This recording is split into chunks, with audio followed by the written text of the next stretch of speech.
All right, so thank you again for having me speak to your group again. It's really a pleasure. I think the first thing I want to point out is that from the original proposal, I've actually changed the title. The gentleman, of course, just said perspective and perception, the art of seeing. And that's what I did call this originally. But the more times I gave it and the more times I thought about it, the title perspective and perception, the myth of style, actually seemed to fit a lot better, and I'll get into that as we go into the presentation. But what I'll say to you is that one of the big mistakes I made when I first joined the Baltimore Camera Club, which I've now been a member of for over 20 years, like 21 or 22 years, was that there were some photographers there whose talent just completely blew me away. I mean, I had never really been with a group of photographers before, other than, my father was a photographer. And one of the mistakes I made right away was I tried to copy other people's styles, because I was so taken by the way their photographs looked. And it wasn't until I understood that that's what I was doing and that was not the right path to follow to be successful as a photographer that I really started getting better. My image quality grew much higher. And of course, you can only judge that from reviews that you get from your friends and judges and competitions and things like that. But once I stopped trying to emulate some of the other people's styles and just went off sort of on my own, is when my photography got much better. The quality of my images just grew. So one of the things I want you to notice as we go through the presentation tonight is that you're going to see a lot of different kinds of subject matter, number one. And number two, you're going to see this subject matter shot in lots of different kinds of ways, because I don't have a particular style. There are some photographers who do have what they either call a style, or in a more ethereal word, some people claim that they have sort of a vision in their photography. I don't even deign to raise myself to that level, but it's just something I wanted to point out, that was a title change that I made after I gave this presentation, maybe for the first 3 or 4 times. My website is right there. It's just lewiskatzphotography.com. I got lucky when I went to get a website, my name was still available. And that's the email address that I use only for photography, olympus21209@yahoo.com. So if we don't cover everything, or if a question doesn't get answered, or if you have any other photography related things that come up, that's the email address to use. It's segregated from our household stuff, so it doesn't get mixed up, with the bills and all the other things that come in. And of course, Olympus is one of the brands that I still shoot. It's the brand that I started with when I was at the tender age of 14 and a half years old. And that's my zip code. So olympus21209@yahoo.com. So we'll just jump right in now. The first thing I'm going to do is just quickly go over a chart. And that I haven't even changed the title of that one. It still says The Art of Seeing. I really need to change that to the Myth of Style. So the first part of the chart, what makes an image outstanding?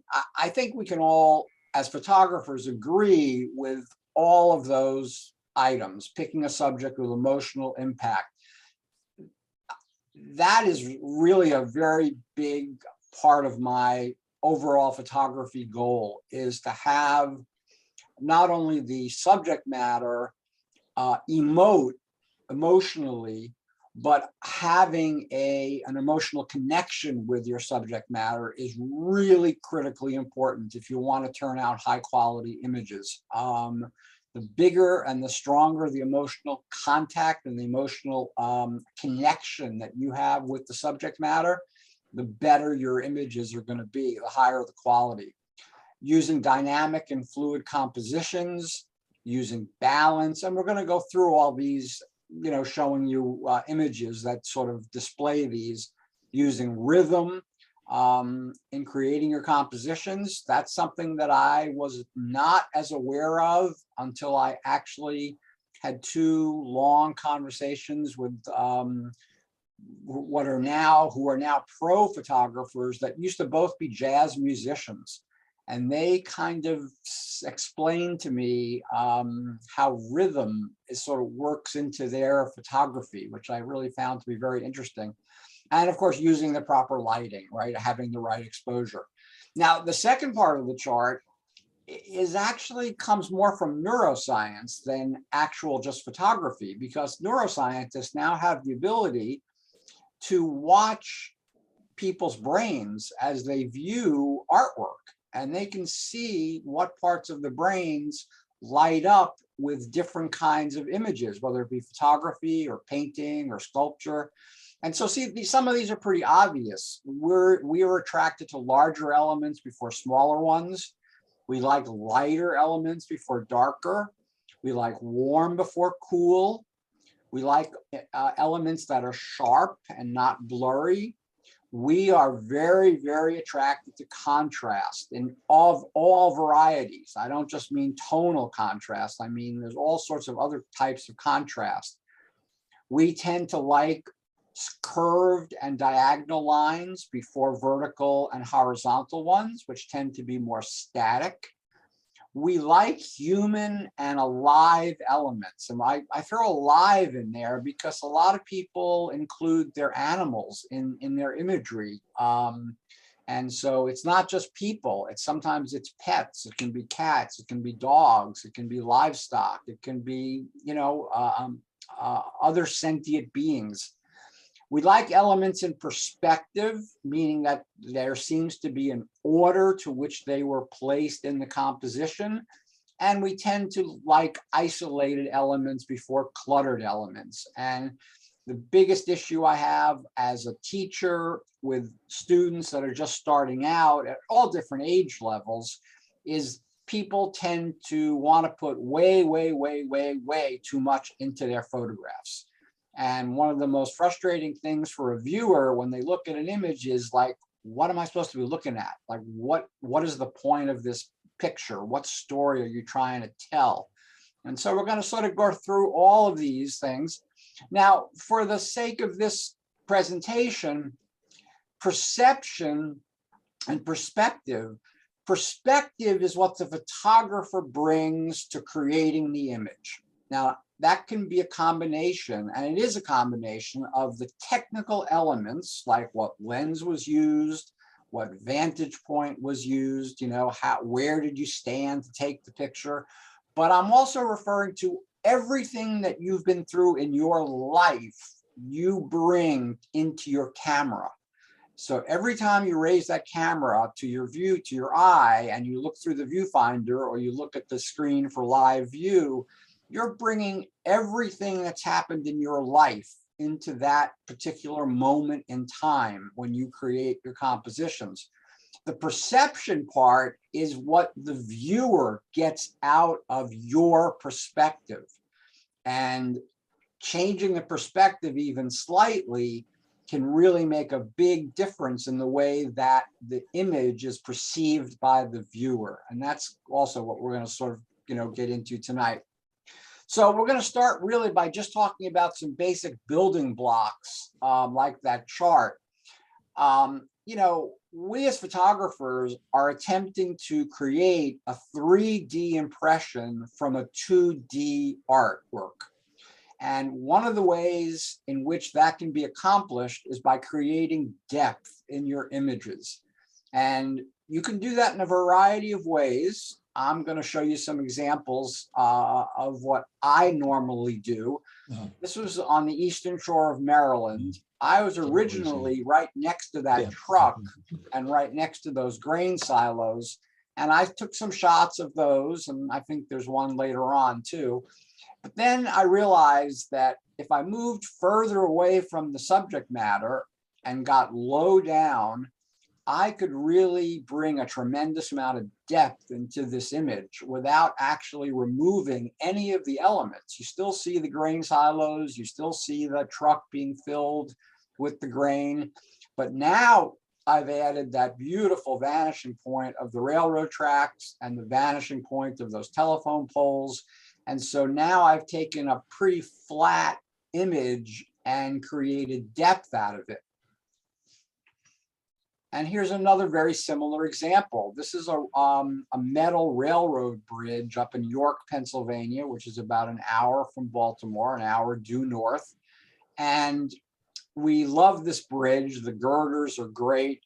And we've taken a lot of side shots of the bridge, but on one of the visits that we made to it, I decided to climb onto the tracks. And again, I got really low down, got the gravel in very sharp focus, but I was still able to use a high enough aperture so that the image stays pretty in focus all the way through. But by doing what I did, I created a tremendous sense of depth again in the image, in that you follow those railroad tracks until they bend to the left and they sort of disappear. So that's sort of the vanishing point. And I like that little bush that's sort of like in the front that's laying on the tracks. We do have freight rail that comes through Baltimore. Baltimore was actually the home of the B&O Railroad, which was one of the first freight lines in the United States. These tracks are in South Baltimore. And again, I'm using that same kind of idea. I'm just getting very low down on the shot. I'm purposely focused right on that curve, that beautiful curving track that draws your eye right into the shot and brings you right down through the vanishing point where the railroad tracks disappear. It was really important for me to get those lights in above the tracks, and it was very important for me to get those buildings in, those railroad buildings on the right. So these are just little techniques that can be used to make your images seem much more depthful or much deeper. And I don't mean in a profound sense. I actually mean that they jump off the page more because they seem to have a lot more depth. And you don't necessarily need to use only man-made, because in a second I'm going to show you some purely natural ones. But here's a good example where the other thing that's so required of photographers is patience, because I found this backdrop before that gentleman was there. So I found this beautiful, this is on the east side of Manhattan. That's a deserted power plant that sits on an island on the East River. I think it's been razed by this point. You never could get onto the island anyway, so that was kind of frustrating. And I had this great scene in front of me. I had these beautiful parallel iron railings. I had those lamp lights. I had those trees coming in on the right. I had that deserted power plant. But what it really, really called out for was a human person. This image needed humanity. And so if you notice, there's a stairway coming up right from the left-hand side. And I knew, even though I was in sort of a remote part of Manhattan, that it was Manhattan after all. So I wasn't going to have to wait too long. And it was only about an 8 or 10 minute wait until this gentleman came up those stairs. And there's no way for him to go the other way. He has to walk toward me. So I started shooting him a few steps before where he is and a few steps after. And then I just picked the one that I liked the best when I got home. And I think by adding a person, to this scene, can people mute their mics, please? By adding a human element into this scene. Internet sucks, and I'm paying $80 for it. Can people please mute their mics, please?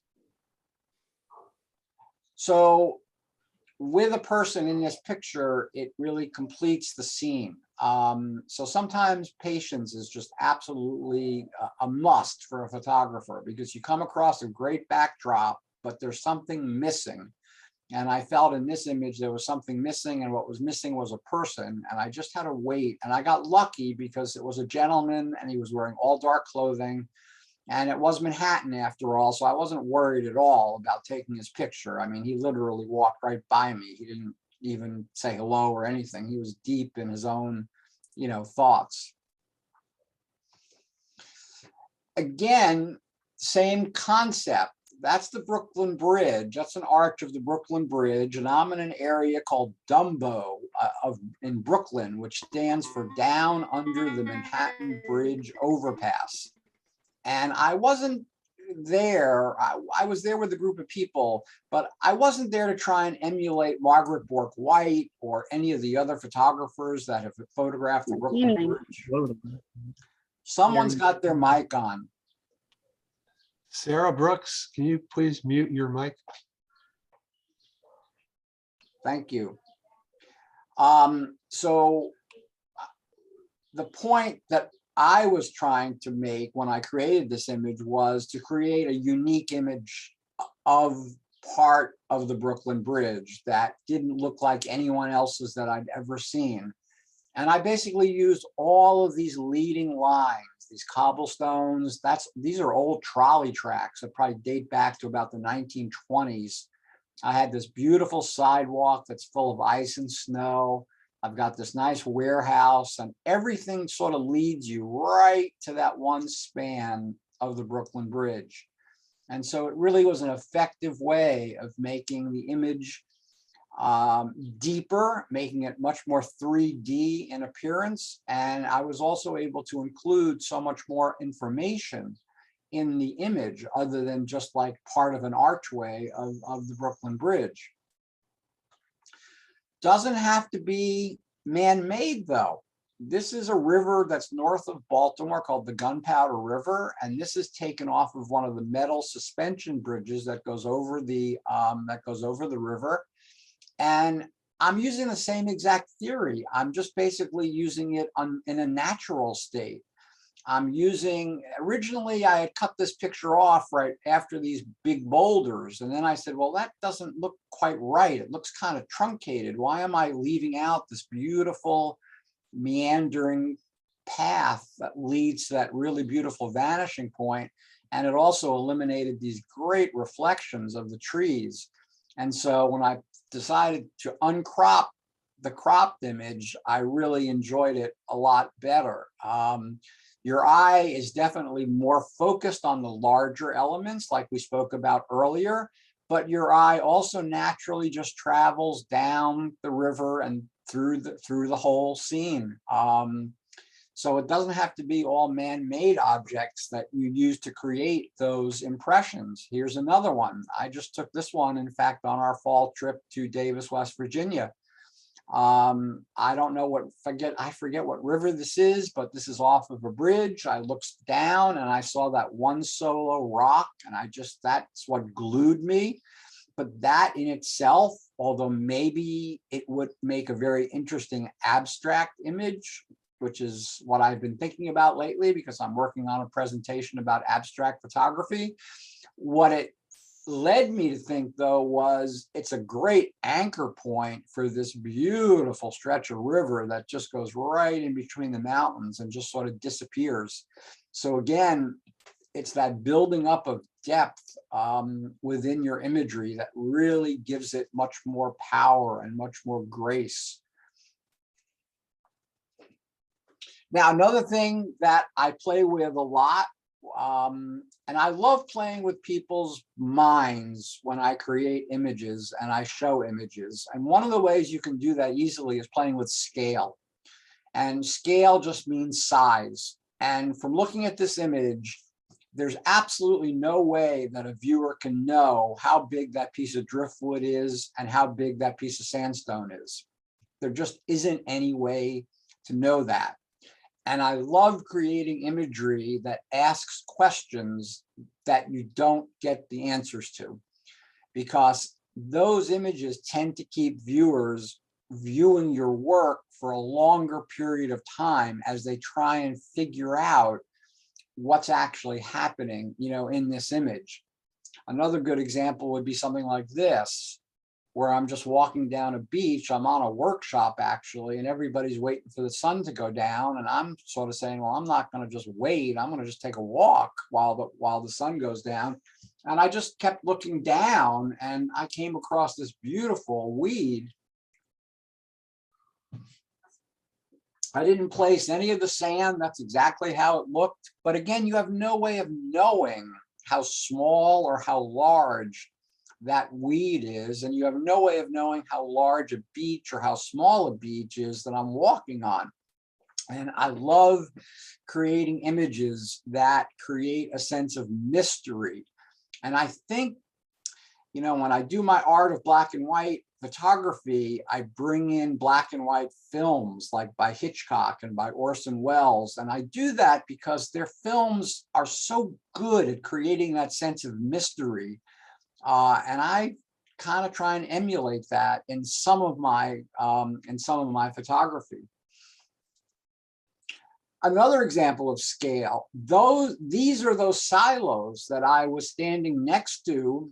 And I just decided, well, what would happen if I just went in between all of them and laid down flat on my back and broke out my wide angle lens and just shot straight up. And when I got this image on my computer at home, yeah, I know they're grain silos, but they kind of look like rocket silos. And those look like the gantries that give way as the boosters take off. So again, I'm just playing with scale and playing with perspective. By playing with perspective, I'm changing your perception of what these really are. And I think anyone would take a good guess and guess what they are, but that's really kind of not the point. At first glance, you might not understand exactly what this image really is of. And again, I love creating images that create that feeling. I had mentioned rhythm. So this is a great example. Unfortunately, this is an orchard that's now gone. Before I moved to Baltimore, I lived in northern, right over the Pennsylvania, Maryland border in southern York County, PA, and it was farm country. And outside of one of the towns that I lived in, there were these beautiful peach and apple orchards. And every year I used to go shoot them with snow on them and with ice on them. And at this time of year too, when they were just starting to bud out. And each one of the trees has a nice natural rhythm by itself, the way that the branches are splayed. But when you put them all together, the image itself has a real sense of movement from right to left.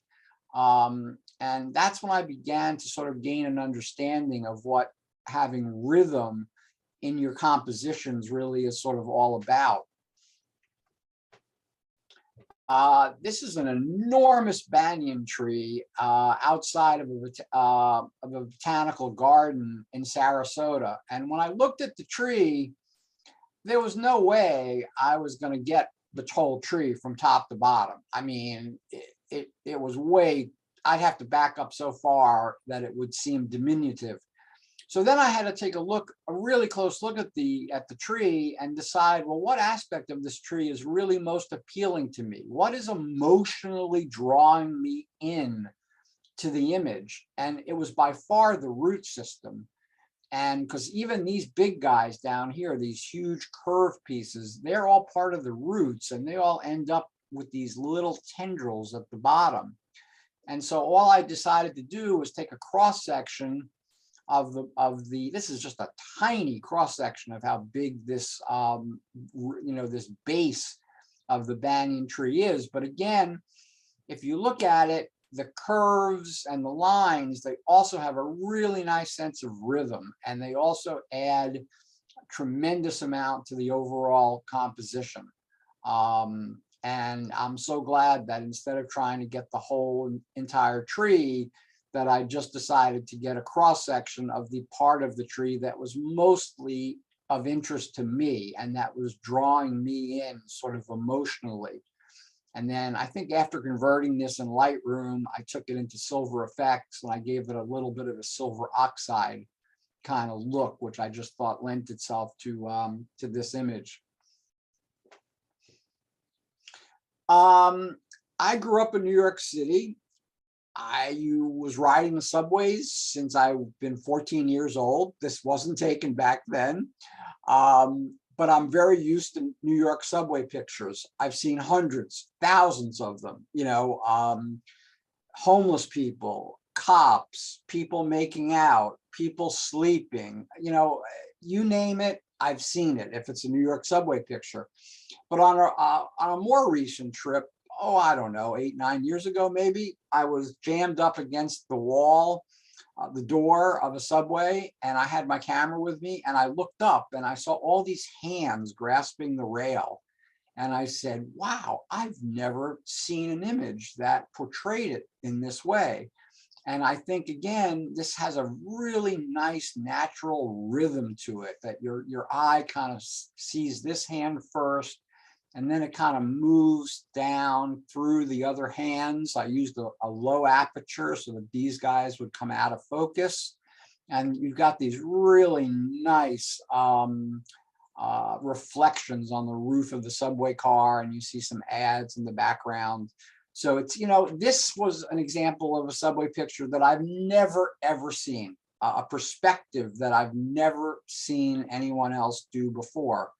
And so from that perspective, I really liked it. I just thought it was such an interesting view of something that people see every day.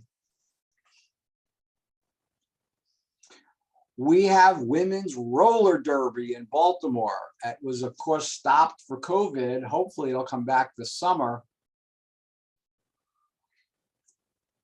And a few of us went down there to shoot it one night. And I got to tell you, I'm not an action photographer. And it was extraordinarily difficult to shoot this women's roller derby. But in this image, I purposely truncated the bodies. I didn't want you to see any detail about the faces or anything really above waist high, because what I really want you to focus on are the motions, or the staticness. Like this one skate right in the middle is stock still, and that's the ref who actually does call fouls, standing behind, and all the other skates are in motion. And it did much better in black and white because the skating rink used let's just say a very broad perspective of different colored fluorescent lights, because whenever one went out, they would just replace it with whatever was handy. So it was a very odd melange of fluorescent light colors. So it looked much better as a black and white. And I've become more of a black and white photographer in general anyway. But it's a good example of, those are two teams coming into contact with each other, because the way you score points in roller derby is you pass the other team. And you're seeing two teams coming into contact with each other, with the ref looking on to make sure nothing nefarious is done, because there were penalties called, and there were women taken out of the game for a couple of minutes, like in ice hockey, like you sat in the penalty box for a couple of minutes. And it's also a great example of that thing about motion in your imagery. It's really important. Whoa, hello. I don't know what that is, and so I'm just going to go right by it. Okay. Oh. So this is the Great Sand Dunes in southeastern Colorado. It's not a night shot. This was a purely blue sky, which I toned down to match the gray of some of the sand dunes. Now, these days, people would be tempted to use all the different tools at their disposal to lighten up these gray areas and to clean up these darker parts. But at the time that I took this, and even still today, it's not that I'm against that. It's just that there are just times when it's called for, and it's time, then there are plenty of times when it's not called for. And this was an example of one where I just didn't think the image really needed that. What I really wanted to catch was the sand blowing off the edge of the dune. And it was sort of a gusty day. And so again, patience was required because I just had to wait until the right gust of wind came along and it picked up enough of the sand and it blew it, and I caught it right at that moment. And this is another good image that shows you motion. Everything is flowing from right to left. All of these hills are starting down, starting up here and moving down. The only other thing that's not is this base down here, which is the lighter colored place. It's, when I went there, I think it was still just a national monument. I think now it's a national park. Great sand dunes in southeastern Colorado. Really quite an amazing place. Balanced compositions. I'm really big on making sure my compositions are balanced. Well, what do I mean by that? Well, I mean that all the elements are working in complement to each other. Sometimes you get lucky. We rented a house in Maine that had a little pier, and I walked to the end of the pier and I sat down and I looked down into the pond, and this is exactly what I saw. These leaves that are mostly fading, but just hanging in enough to hold on to some color. I love the sticks, the way they sort of intersect the image. You can see how clear the water is because you can see the bottom of the pond. And you know, you get lucky sometimes. There was nothing I had to do to this image in terms of even post-processing. I might have brightened up the yellows and oranges a little bit. But in terms of where the elements were placed, they were perfectly arranged for me. You know, nature is an amazing force.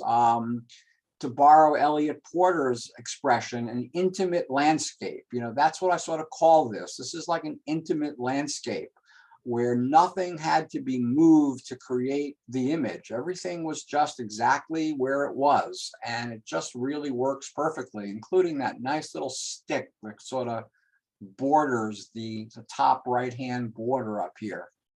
So it really just was, hey, wow, look at that. Let me take some shots. And it just, you know, sometimes that's what happens. Okay. I said I used to live in southern York County, Pennsylvania, which is a very rural farm country. And so whenever we in Baltimore get some weather, and when I say get weather, I mean snow, ice, mist, fog. If I'm not in the mood to shoot an urban scene, because I do live in the city, although it's sort of a countrified part of the city, I immediately hop on Route 83 and I drive the 40 minutes up to the area that I used to live, because I know these farms. I used to drive by these farms all the time.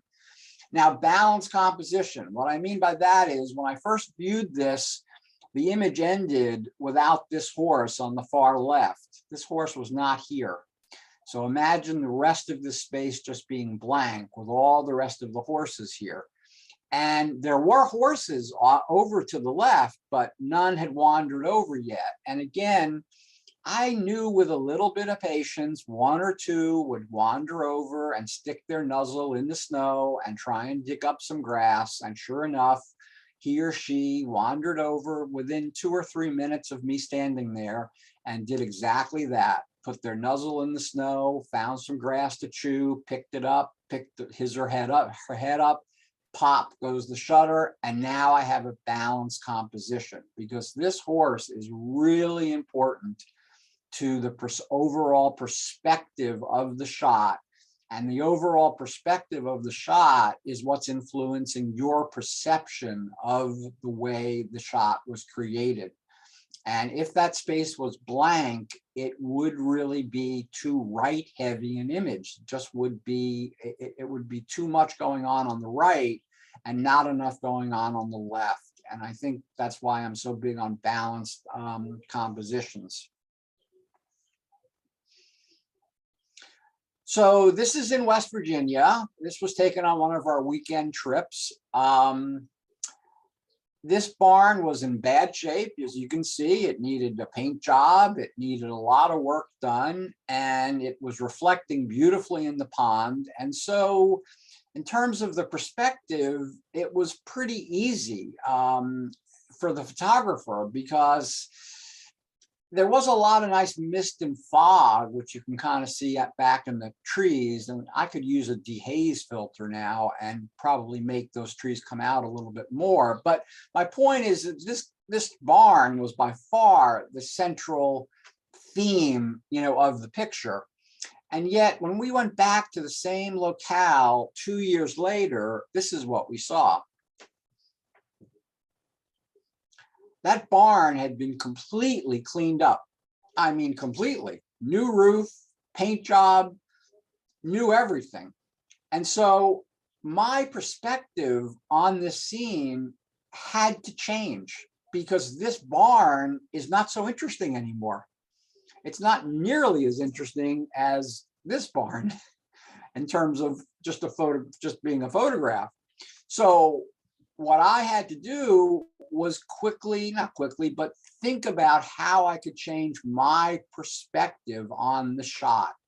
And all I had to do was walk a little bit further on the other side of the pond and recompose the image. And as soon as I saw these beautiful clouds and mist being reflected in the water, and this whole thing sort of looking like a torso, I said, aha, this is my new perspective. And this gives you a completely different perception of the exact same area that I was in 2 years before. It's just including a lot more data. And it's fall, because here you can see the fall colors. And so when I was playing with white balance on this image, it was really kind of tricky, because, did you want to emphasize the fall colors, or did you want to emphasize the blue, of the water? And of course, you could do, you could segment the image and do part in one white balance and part in the other. But I ended up deciding on a white balance that I was happy with, that sort of worked for the whole, image. But talk about having to change your perspective. I mean, as soon as we pulled up and we saw this, it was like, oh my God, what happened? What happened to our old barn? We thought we would find it in even worse condition. And the reverse turned out to be true.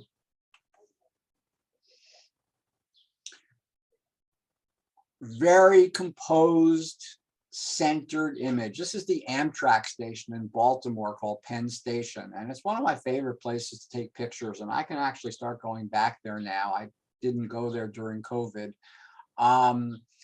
But it's a beautiful old architectural building. They're actually now redoing the outside of it too, which is great, because it really was filthy and it needed a lot of work. But I walked by this hallway and I looked in and I saw this gentleman, and yes, he's on his phone, unfortunately. That's just something we're going to have to live with from now on. But I figured out a way to perfectly compose this image so that I could keep in all of the architectural details, the sconce over here, the offices in stained glass, the column of light that's coming right through that glass window that leads you sort of right to where I want you to go, which is the gentleman sitting right here. And it's just so well balanced and so well composed.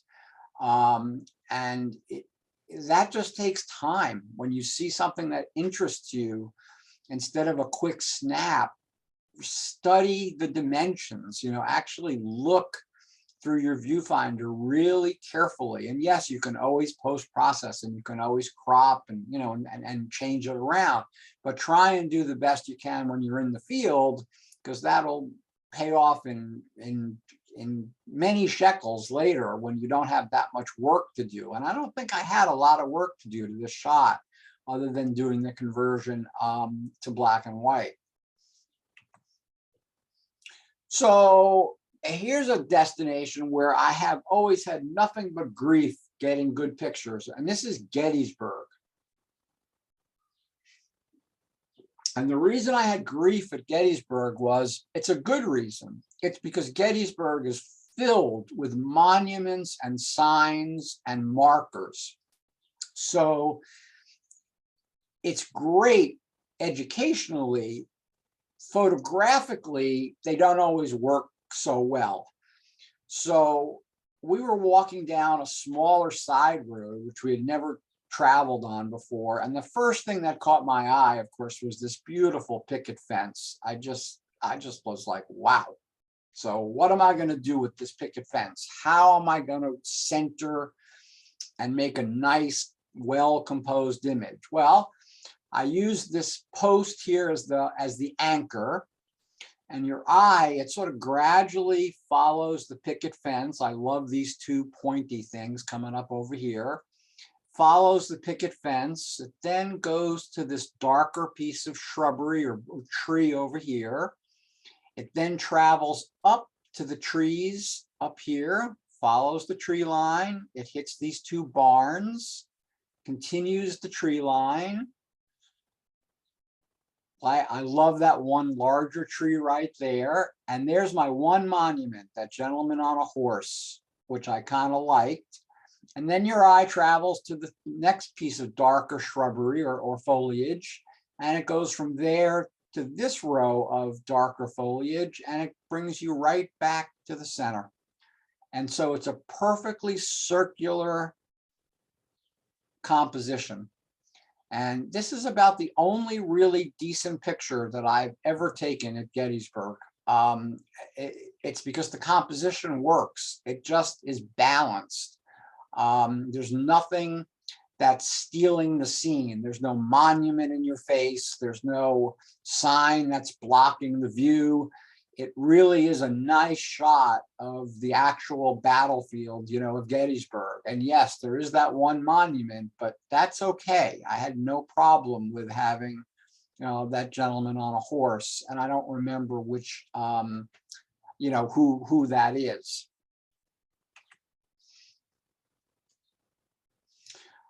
Another rare opportunity is we all love to shoot waterfalls. We've all seen, the cotton candy effect of slowing down the shutter with your neutral density filters and your polarizers and, your long exposures. But a few months ago, a friend of mine and I were on a rural road in Maryland, and right off the side of the road, I mean, literally right off the side of the road, was this small waterfall. And it was only probably 20 feet across from one side to the other, maybe 25 feet. And it wasn't running, it wasn't coming off of a river or even a large stream that was running really fast. I mean, you can get a sense of it because I did leave a piece of it right up in the upper right-hand corner. But what I really, really enjoyed was sitting down literally next to the top of the falls and actually concentrating on what I'm seeing on the top. And what I'm seeing are these beautiful trees that are up here, but the sun is reflecting them right at the bottom of this piece of waterfall. And then this piece up here is just a bunch of really interesting abstract water images that are created. And then, as I said, I purposely left in a little piece of the waterfall so that you kind of have a sense of reality, that it wasn't a completely abstract, image. But it's rare because normally when you're next to a waterfall, it's rushing so fast that you don't see these kind of things. The water is just rushing way too quickly for these kinds of reflections to be seen. And so another thing I'm big on is when you find a place like this that you really like, go back to it time and time again to see what else you can find, because it's just so valuable in you making your emotional connection to the subject matter. I'm really connected now to this waterfall, and it's only about a probably a 25-minute drive from my house. And since it's right off the road, it's literally, I mean, yes, we're trespassing, but there's normally no one ever home. And I don't think they would really give us a hard time anyway. But it's so nice to be able to get to a scene like this, you know, in such a rapid time and have so much to play with, you know, so much subject matter to play with.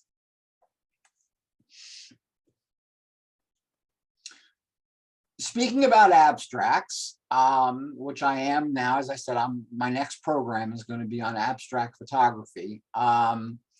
This is in a building called the Oculus. Some of you might be familiar. This is the transit station that was built in New York City to replace the subway station that was destroyed during 9/11. However, this is much more than a subway station. This is really a transit hub of lots of different trains. But as I was walking through the Oculus, I looked up, and the first thing I noticed was these two arrows pointed against each other. That's the first thing I noticed, which I really, really liked. Then I noticed these really cool reflections, and I'm going to show you in a second what these are reflections of. And then I love that chrome steam pipe that was kind of running through the top of the image. And then I purposely angled the roof line so it didn't appear static. You know, diagonals bring in a lot of dynamism to your imagery.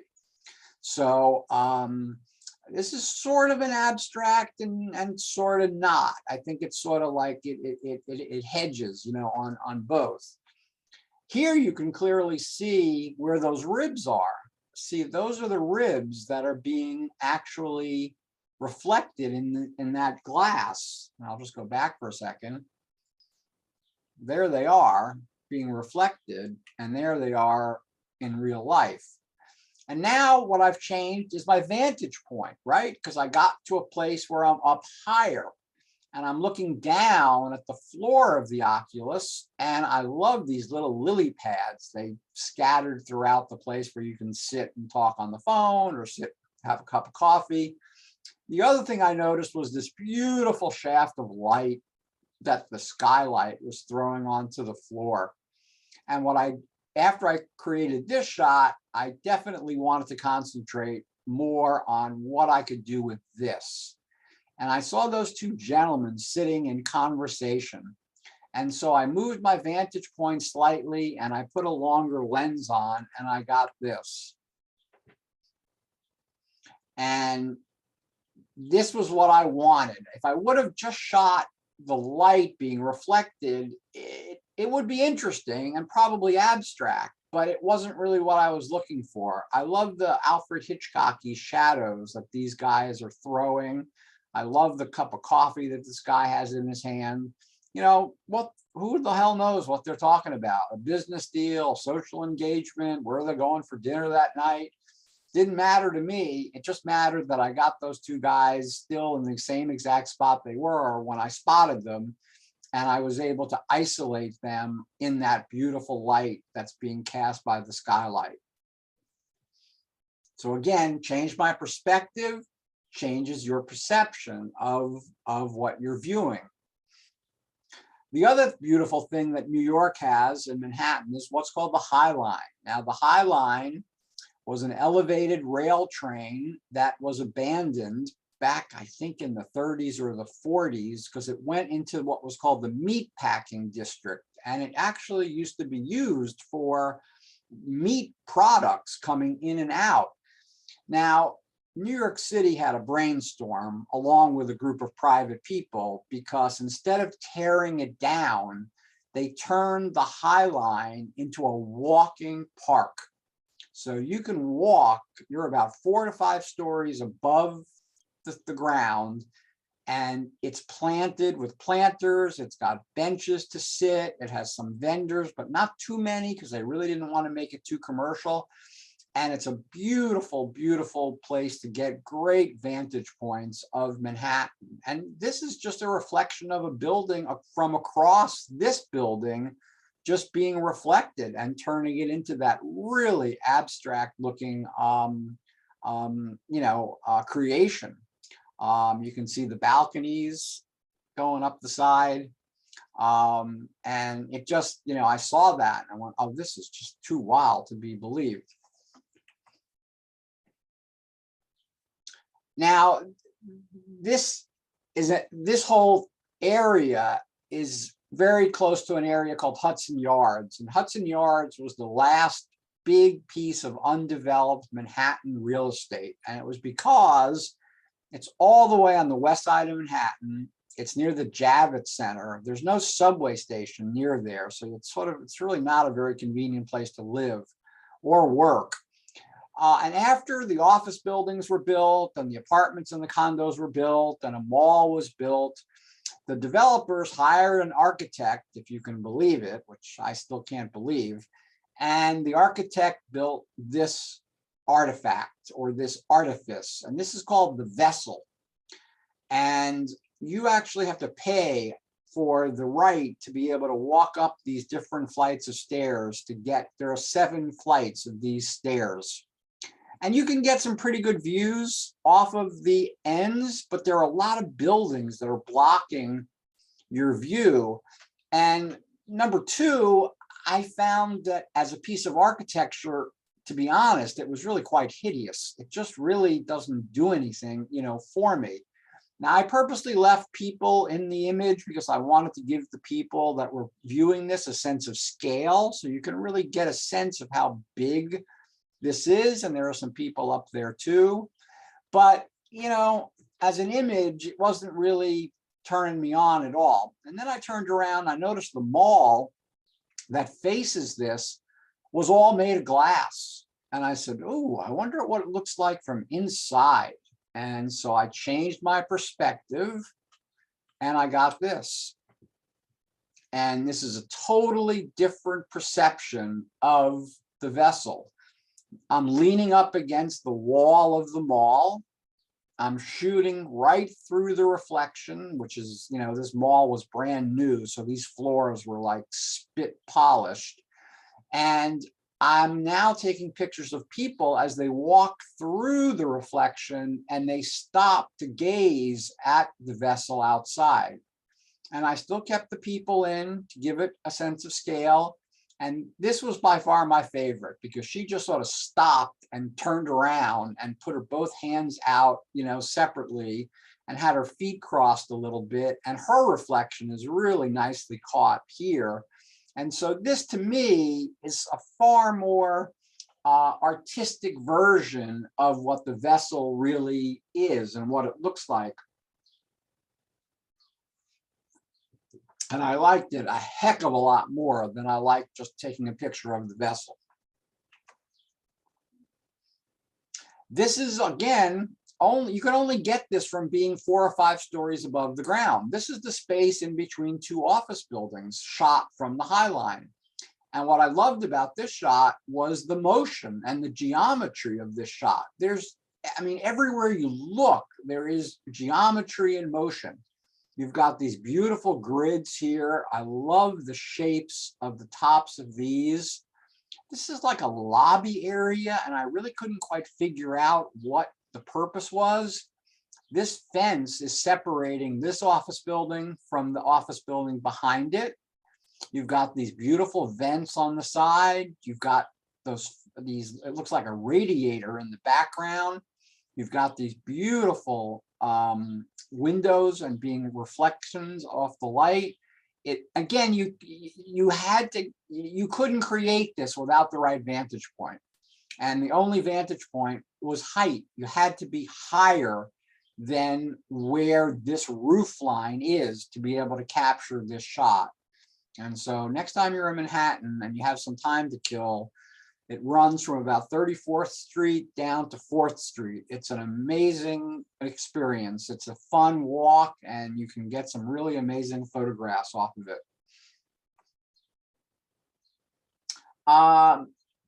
I'm in that same area, but I'm shooting in a different office building now. And so what I've done is I've changed my vantage point. And what first caught my eye were these beautiful wavy reflections that are on the roof of this lobby, and they're right here and they're right over here. and I love the pattern of the floor leading into the building. But I needed some people. I needed, some life. And so I just waited. And of course, within a minute or two, one person is already through the door, the revolving door. She's in the revolving door.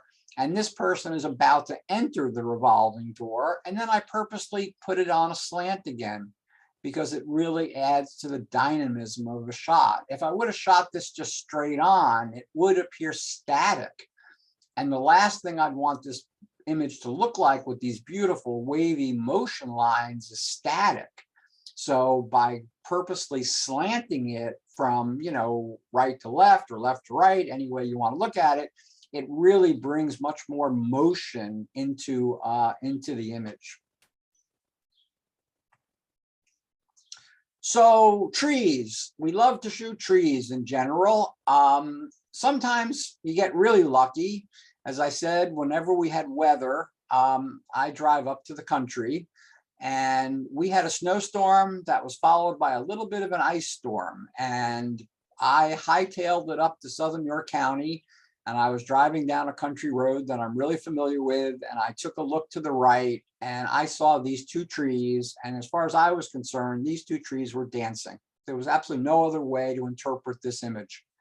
The ice has clothed these people, has put dresses, it has put skirts and blouses on them, it's put jewelry on them. And the really interesting optical illusion of this image is these two trees are not touching anywhere. It looks like they're touching like right here, but they're actually not. And within 6 months of this image being taken, this tree had fallen down. And so the other beauty of photography is whenever you get the chance to grab the shot, because you'll never know if it'll be there next time you come back. And this shot would have never been there. Even if the tree hadn't blown down, I never would have gotten that ice formation on these two trees. So this was really a lucky grab, that just happened to look that way when I took this image. And then I just purposely left the fallow cornfield in the background. Just a couple of months ago, we had some rain in the morning, and then it got really foggy, and I didn't have enough time to run up to the country. So I had to run, hopped in my car, and I drove to a wooded area in my neighborhood. And I just started working on some fog shots. And the first one was this vertical shot of the trees, but I don't know, I wasn't too pleased with it. I wasn't getting enough detail. So I did a cross section, and I kind of like this one better because I was able to concentrate on certain trees like these that have the ivy growing up on it. And this tree has a completely different texture than this one over here. So, we tend to think of trees as vertical subjects, but sometimes doing cross sections is really doing them more justice. And you can really tell how deep the fog is, because back there are trees throughout this whole image, and you can really hardly see them. And what absolutely is essential with these kind of images is there cannot be anything man-made at all. You can't see a house in the distance. You can't see a car. You don't want a person. It's just pure nature at its best. So I did these, but I still wasn't really pleased. But it was getting dark because it was 4:15, and this was like in January. So, by 4:30, 4:40, it was going to be totally dark. But on my way home, I passed a park. And when I took a look out my window, I think I saw the image that I really wanted, which was these two trees in juxtaposition to each other. This one further up front, less in the fog. This one further back, more in the fog. And then these guys in the background completely lost in the fog. So I was much happier with this image than just the two cross-section shots of the tree stands. Another style, again, not chasing other people's style, but another look that I like is the look of Japanese woodcut art. I just love Japanese block woodcut art. And so that's what I sometimes do with what I call a tree stand. This is, again, just a lineup of trees. This is a small cross section of a huge line of trees that I took from quite a distance, actually. And I just looked for the most interesting piece of the cross section that had the most interesting trees, that had the most motion. I love the smaller white saplings in the background.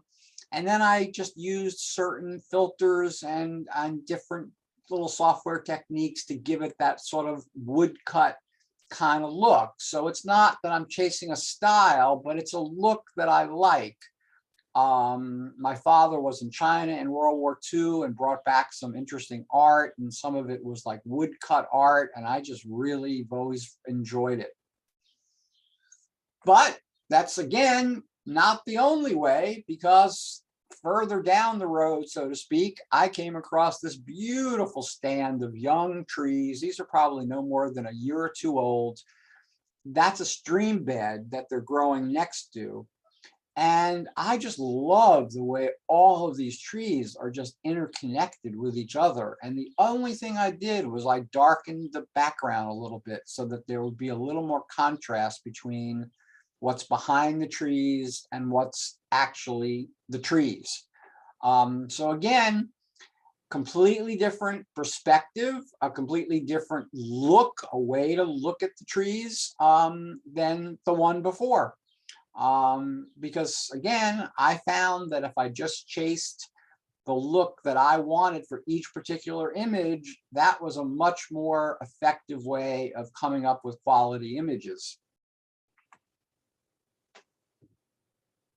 Some people in our neighborhood, they sillily plant bamboo, and I say sillily because they don't realize that once they plant it, they can't get rid of it. And they use it as like a dividing line between their house and the house next door. But bamboo can quickly grow out of control. And I was just taking a walk through the neighborhood one day, and I just came across this stand of bamboo that I just really was attracted to. I like the fact that there are some that are slanted. Some were light, some were dark. On this one, I did darken the background down a little bit to give it more contrast. I love the way the leaves were scattered. The bamboo leaves were scattered through the shoots. So sometimes when you're just walking in your own neighborhood, you find something really interesting to shoot. And this is pretty much a straight shot, not much, done in terms of giving it a certain look or a certain style. Now, here's a tree that I've shot for over 15 years. This tree is like a friend of mine. That's how I consider this tree. When I first saw this tree, I was so blown away by the rhythm and the composition of the tree itself that I was immediately taken. And it's on a route that I take when I drive up to that part of Pennsylvania. And so I pass it a lot. And so I shoot it a lot. And I really like it a lot. And I shoot it in the snow, and I don't like it so much when it leaves out. I like trees when they're bare, because when trees are bare, they show you their skeletons, which I think is a lot more interesting. And this day was just perfect. A little bit of snow on the ground, stormy sky behind. It's just a nice solo tree shot, little off center. You can see the little branches growing off the sides of the tree. So this is, I know one day I'll go back and it'll be gone, right? Some developer will buy the land and build townhouses, or some storm will come along and just blow the tree down. So I know that, this is my opportunity to continue to shoot it until it's gone, because I know one day either it'll be gone or I'll be gone. I'm not sure which is going to happen first. Okay, so we're going to end with Baltimore. Baltimore is where I live. Baltimore is my adopted city. I've lived here now I've lived in the Baltimore area for about 30 some odd years, but I've lived in Baltimore proper for about 21 years. And this is a still shot from a very, very well-known TV show called The Wire. And if you've never seen The Wire, there's nothing more I can say. You're missing the best thing ever made for TV or for anything by David Simon, who was a reporter for the Baltimore Sun. Now, when I first watched The Wire, I watched it for the storyline because it's 5 seasons and the story every season changes. The theme of the story and the characters change. And so it takes a lot of effort your first time viewing The Wire to actually keep up with everything that's going on. But since I've seen it, since I saw it the first time through, I've seen it 2 more times completely through, all 5 seasons. And those were viewings where I was looking for where in Baltimore it was shot so that I could see what I could do with the same kind of imagery or a similar kind of imagery. And then the set designer did everybody a favor and he put out a map of where the various shots of The Wire were filmed. Now, a lot of those places are gone now, but they were still in existence at that time. So this is an actual still from The Wire.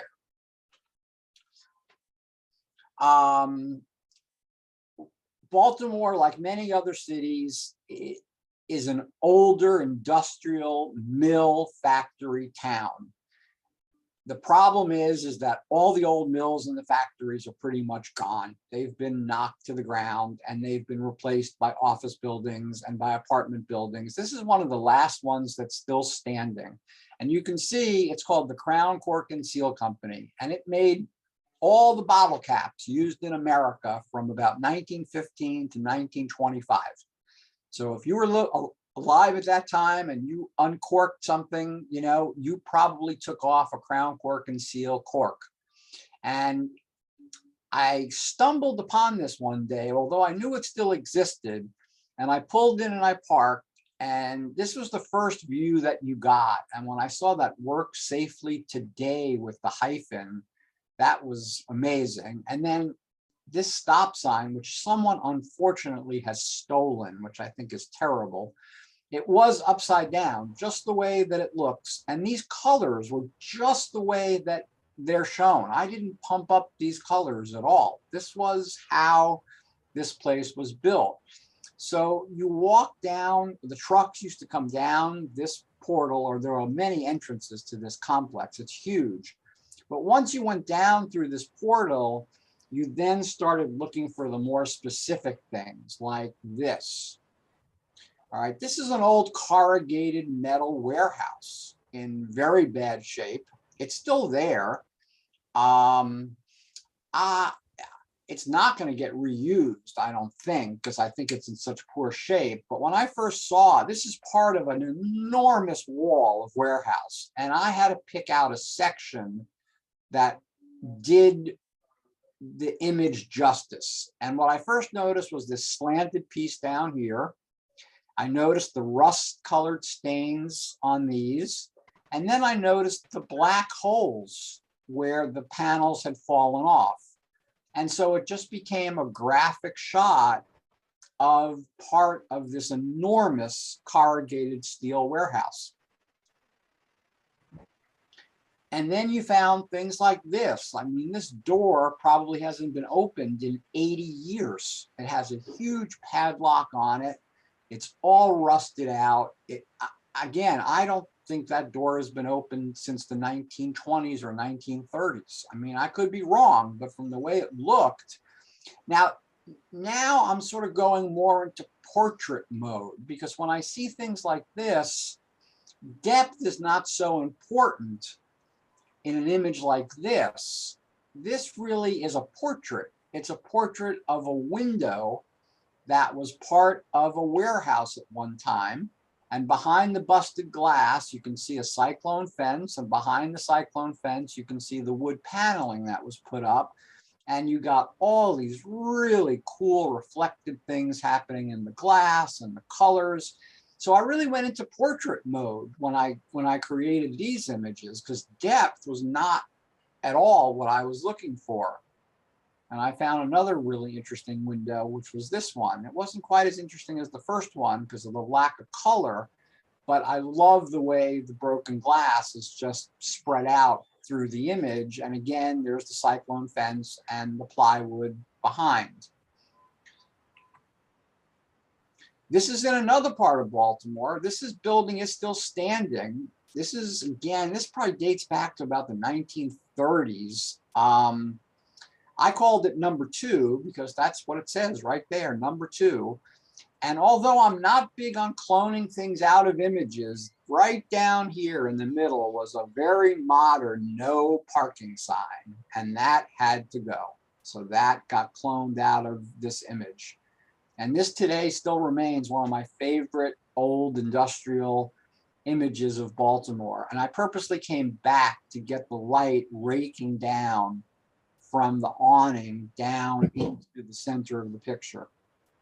And I love those corrugated tin roofs, which were almost impossible to find. This was more modeled after that first shot that I showed you from the wire.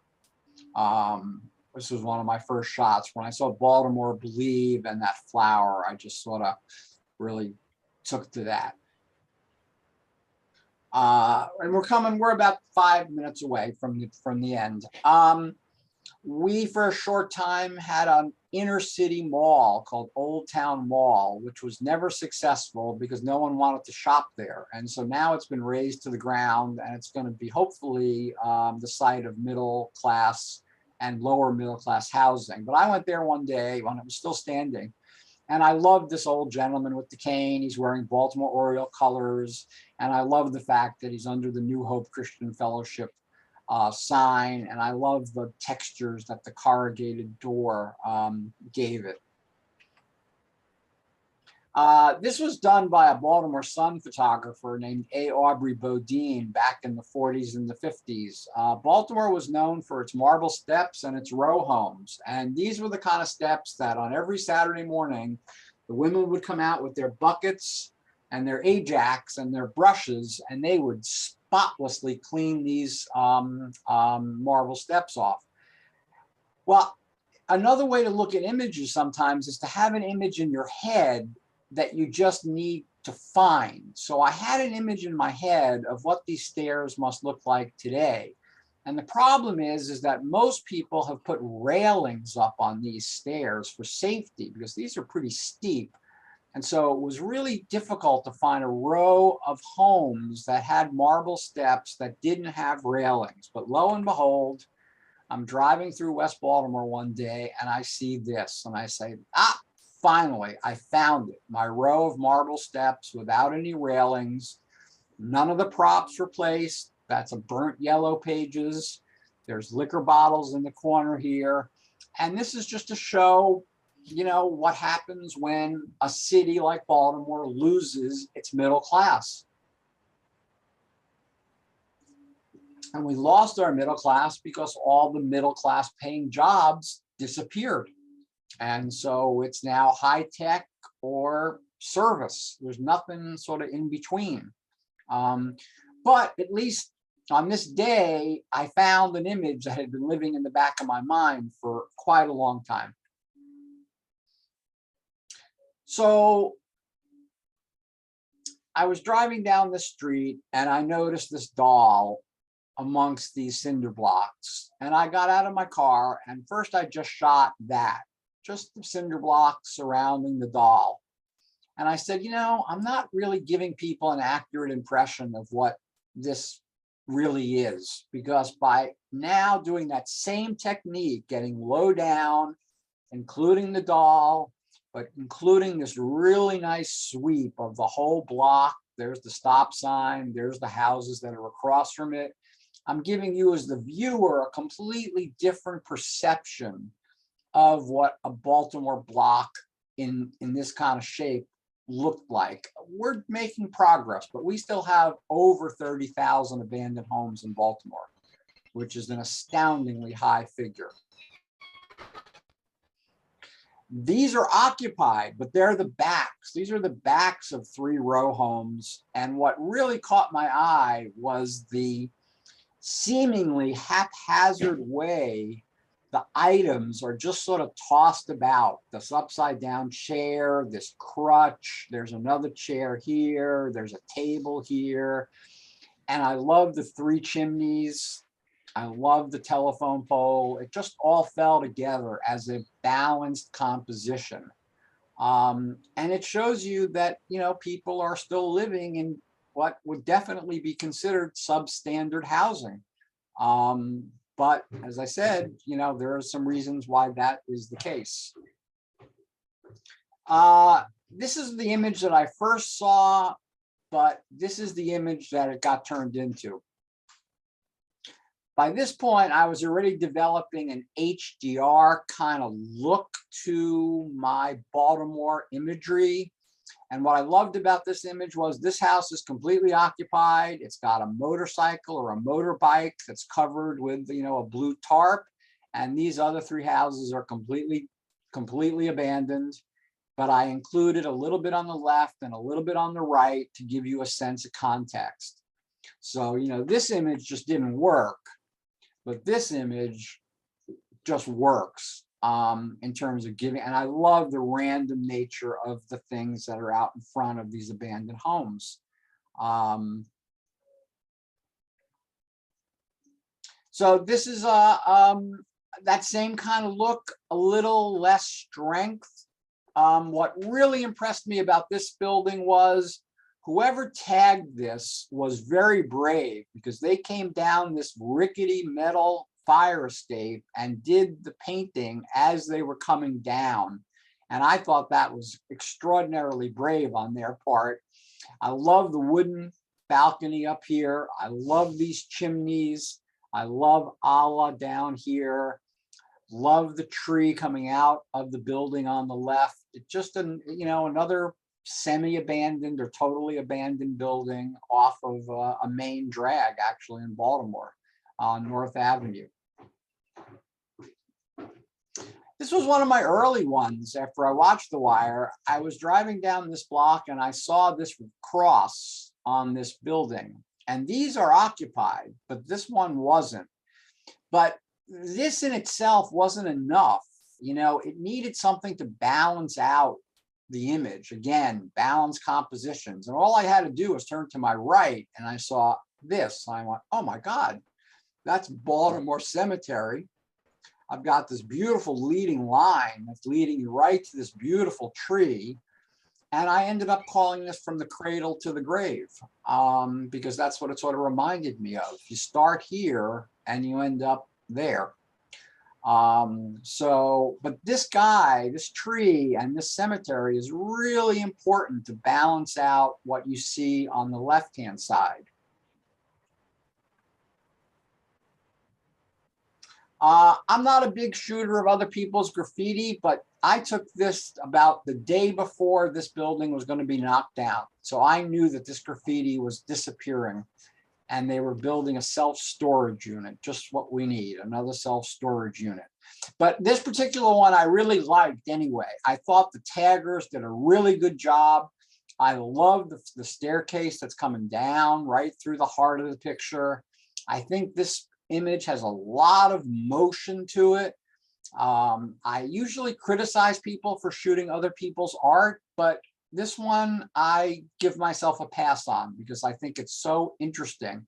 And the only way I could get the shot was to pull over on a very busy freeway on the shoulder and take it from the shoulder of a very busy freeway, using my car as sort of a safety thing. If someone rammed into my car, at least I wouldn't get hit. But I couldn't, there's no way, because there's no room here. There's no room from where this brick wall is to where the water is. So I had to pull over on the JFX and actually just grab a quick shot of this because I knew it was being demolished. Now, this is also Baltimore, so I didn't want to leave everyone with a bad impression. You know, this is in a neighborhood very close to my house called Hamden, which is an area being gentrified over the last 10 years. And of course, there's good points and bad points. We won't get into gentrification. But these homes, they're only about maybe 15 to 1,700 square feet total. And they sell for easily in the $300,000 range now. maybe 10, 12 years ago, you probably could have paid 80,000 for one of these homes. But the area became filled with young families and kids, and the school system got better, and the whole neighborhood just changed and got better. Now, of course, that means that the poor people that used to live here got displaced, and that's the bad part about gentrification. Now, occasionally you take an image and you don't realize how important it's going to be until years later. So this is an image that I took in a neighborhood called Remington, which actually sits right next to that neighborhood called Hamden. Louis, Yes. you do need to try to bring this to a close here in a few minutes. This is the next to last image. Okay, thanks. I drove down this block and I saw that someone had spray painted "Still Alive," and I said, "Got to take a picture of that." And so I took a picture of this. Well, fast forward to 2019, and I'm diagnosed with lymphoma, and I have to fight cancer for the first time in my life. I have to fight a serious disease. And so this image all of a sudden became really important. Every time I placed a health update on Facebook, this was the image that I would put: I'm still alive. Then COVID hit. And so it took on a whole new meaning about we are still alive and we are still here. So you never know how important an image is when you take it. But this really is one of the most important images I've ever taken in retrospect. And I'm going to leave everybody on a positive note. I'm waiting online for ice cream on a hot summer day, and there's a guy in front of me that has a lot of ink, and what I see is there is always hope. And I grabbed my camera and just went pop, and I just said, I gotta grab a picture of that. And so that's the image that I'm leaving you on, because no matter how bad things look, there is always hope. And so I will stop my share now. Sorry to take a little too much of your time. And if anyone has any questions or comments, you will get a survey at some point that I would love you to fill out in return. But if anyone wants to ask me anything or talk about anything, that's an open floor.